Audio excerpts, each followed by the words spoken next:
ډیر وخت نه دغه تور لاچي زمونږ په پلاو کې زمونږ په پکوانونو کې دا استعمالیږي او خصوصا بیا زیات تر چې کوم د پنجاب سایډ ته یا سند سایډ ته یا نور داسې دغه چې الته د مسالو استعمال زیات دی بریانی وغیره جوړیږي په هغې کې استعمالیږي نو دا تور لاچي د دې فایدې زه نن تاسو ته وایم اکثر خلک استعمالوي نه خو چې کوم خلک استعمالوي هغوی ته پته ده چې ړومبی خو ټول نه اهم فایده یې دا ده چې ستاسو په پکوان کې ورسره یو ټیسټ راشي یو ذایقه راشي یو ښایسته خوند ورسره راشي دې نه علاوه د خوند نه علاوه که وګورو نو دا تور لاچي چې کوم دی د دې انتهایی زیاتې فایدې دي ټولو نه اهمه فایده چې کومه ړومبی شروع کیږي نو دې کې انټي بیکټیریل اکټیویټي ده لکه دا یو قدرتي انټي سیپټیک دی یو قدرتي جراثیم کش دوايي ده نو که تاسو دا استعمالوي او خوراک وکړئ د خوراک نه بعد یقیني طور په خوله کې مختلف قسم بیکټیریا قدرتي طور موجود وي چې هغه فایدهمند هم دي نقصاني بیکټیریا هم پکې کیدی شي که د خولې د صفای خیالونه ساتي چاته د غاښونو مسلې وي چاته د جام نو مسلې وي دغه اورۍ چې کوم دي یعنی مسوړې دغه ګمز د دې مسلې وي نو هغه خلکو دغه مسلې کافي حده پورې کمې شي ځکه چې دا جراثیم کش ته او دا انټي سیپټیک دې کې اکټیویټیز دي نو هغه د خولې صفایي ورسره وشي خوشبو ورسره راشي ذایقه ورسره ښه شي بیا د ټول نه اهم څیز چې کوم دی نو دا تور لاچي او شین لاچي شنو لاچو باره کې هم تاسو ته ما ویلي چې دې سره ستاسو د هاضمې نظام ډېر ښه شي په دې چې کله دا معدې ته لاړ شي نو دا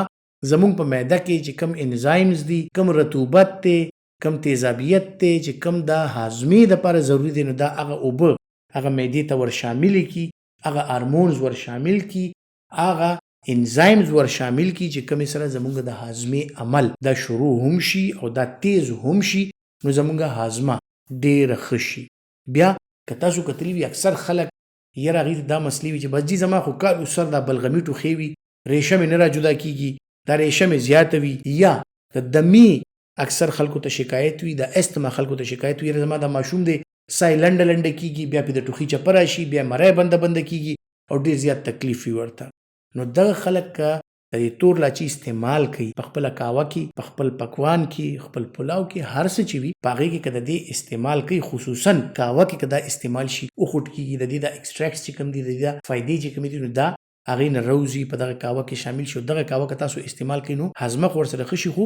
مری ورسره سینه او خاص کر د دایمي بیماریانې چې کومې د سینې او د مری دي دا د ټوخي مسلې دي چې د ماشوم ټوله شپه ټوخیږي چې دته اوچ ټوخی دی چې دا بابا ټوله ورځ یې ټوخیږي او بلغم او ریشې نه راجدا کیږي دا بابا ټوله ورځ ټوخیږي او د ریشه راغورځي نو دغه کسانو لپاره انتهایی ښه څیز دی یعنی د ټوخي شربت په تاسو ورځ کې څو ځل ورکوئ 2 ځل یا 3 ځل دغې د اوورډوز خطر هم وي چې که زیات دی کو دغه شربت نو ماشوم یا بابا یا بیمار دا به بیا اوده وي اکثر ځکه چې دا انټي الرجیک او د ټوخي شربتونه چې کم دي زیاتر دی کې دغه مسلې وي زیاتر پکې دغه مسلې وي چې د وجود رپېدل ورسره راځي یاره چې د ریشې دپاره زه د ټوخي شربت استعمالوم خو وجود مې ورسره رپېږي نو که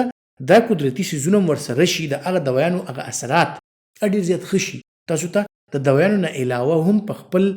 ژوند کې خپل کور کې در سره داسې څیزونه پراته دي چې هغه د دوایانو برابر او د دوایانو مساوي کار کوي خو که تاسو د هغې باره کې تاسو ته علم وي او هغې تاسو استعمال هم کوئ نو دا تور لاچي دا که خپله قهوه کې استعمال کړئ د سینې د ټوخي د بلغم د دایمي مسلې چې کمې دي دا ورسره انتهایی حده پورې کمې شي بیا اکثر خلک دا دغه کوي چې یاره ډاکټر صاحب بس خوراک ته مې زړه نه کېږي جي اولګه مې کمه ده یا اکثر میندې خپل ماشومان راوړي ډاکټر صاحب دا ماشوم بالکل خوراک نه کوي اولګه بالکل نشته بس دومره څه وخوري بیا موړ شوي بیا پاسې بیا منډې وي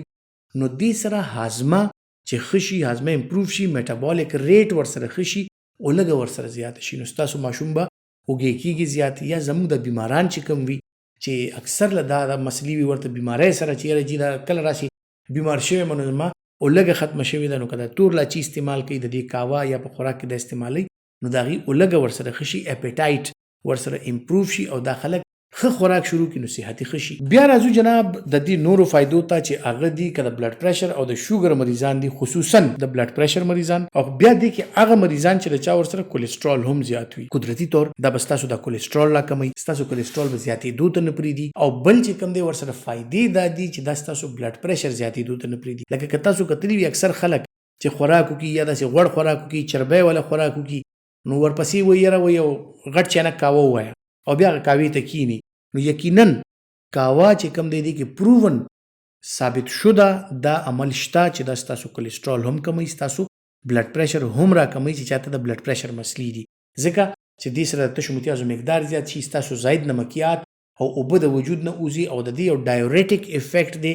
یعنی لکه موږ چې اکثر لا د بلډ پریشر چا زیات وینو ډایورټیک دوايانې ورته ورکو چې کوم سره امتیاز زیات راځي او د بلډ پریشر ورسره کمیږي، نو دا قدرتي طور ستاسو بلډ پریشر کموي. نو که دغه قهوه کې تاسو دا تور لاچي هم واچوئ نو د هغې افیکټ ډبل شي، نو هاضمه هم ښه شوه، ورسره چې کوم دی ستاسو په بلډ پریشر باندې او ستاسو په کولیسټرول باندې ډېر ښه اثر راځي. بل دا انټي ایجنګ دی، دې کې انټي اکسیډنټس دي. دا انټي اکسیډنټس چې کله هم وي نو دا خلک د بیماریانو نه لرې وي چې څوک د دې استعمال زیات کوي، لکه وټامین ای د دې استعمال چې زیات وي نو دې سره د جوړونو د بیماریانې، د پټو بیماریانې، مختلف بیماریانې چې کوم عمر سره راځي او اکثر خلک وایي یاره عمر خو مې لا دومره نه دی خو د بوډاګانو د بیماریانې راکې راغی، نو که کم خلک د دې استعمال زیات کوي خپل عمر لحاظ سره هغې کې چې کوم بیماریانې راځي هغه به ورسره کم نه کم شي. نو انټي ایجنګ د دې یو افیکټ دی چې تاسو به ډېر وخت پورې ستاسو وجود، ستاسو کوم فزیکل هیلث دی او ستاسو کوم منټل هیلث دی هغه به ورسره ښي. بل څنګه چې ما شروع کې وویل چې دې سره منټل الرټنس راځي، یعنی تاسو په دفترو کې کار کوئ یا ستاسو کار روزګار داسې دی چې هغې کې د کنسنټریشن، هغې کې د سوچ ډېر زیات ضرورت دی، ستاسو اعصاب ستړي شي، دماغ ستړي شي، نو که تاسو قهوه کې د دې استعمال کوئ هغې سره به ستاسو الرټنس لیول چې کوم دی هغه ښه وي، ستاسو دماغ به ویښ وي او تاسو به قوت فیصله ښي، ستاسو کار، ستاسو افیشنسي دا به ښي او افیکټیولی به خپل کار کولی شي. خصوصا کوم سټوډنټان چې سبق وایي نو هغې به هم فرش ناست وي، خوب به نه ورځي، ستړي کېږي به نه او د هغې دماغ به فرش وي. بیا دې نه علاوه څنګه چې ما ویل چې دې کې انټي ایجنګ پراپرټیز دي، دې کې زموږ امیونټي بوسټ کوي، یعنی زموږ چې کوم مدافعتي نظام دی د بیماریانو خلاف، نو خصوصا اوس هغه موسم چې کوم را روان دی د دې حوالې سره که ذکر وکړو د مرۍ بیماریانې زیاتې ورکې د سینې بیماریانې زیاتې، نو که دا مونږ استعمال کوو یو قدرتي ټانیک دی چې کوم سره مونږ ته زموږ امیونټي بوسټ کېږي، زموږ مدافعتي نظام ښه کېږي او د بیماریانو نه پې مونږ بچ پاتې کېږو او ذایقه خو یې هسې هم شته. نو امید لرم چې کوم دا عام څیزونه دي چې مونږ ته فایدې نه دي معلومه، تاسو ته به انشاءالله یو دغسې د هغې فایدې ویمه او میډیکل ساینس کې چې کوم ثابت شده دي دا تاسو سرچ کولی هم شئ انشاءالله. نو انشاءالله تاسو ته چې زه کوم انفارمیشن در کومه هغه یقینا اتھنټیک انفارمیشن وي او تاسو په هغې باندې بالکل عمل کولی شئ. خپل ډېر خیال ساتئ. الله پامان.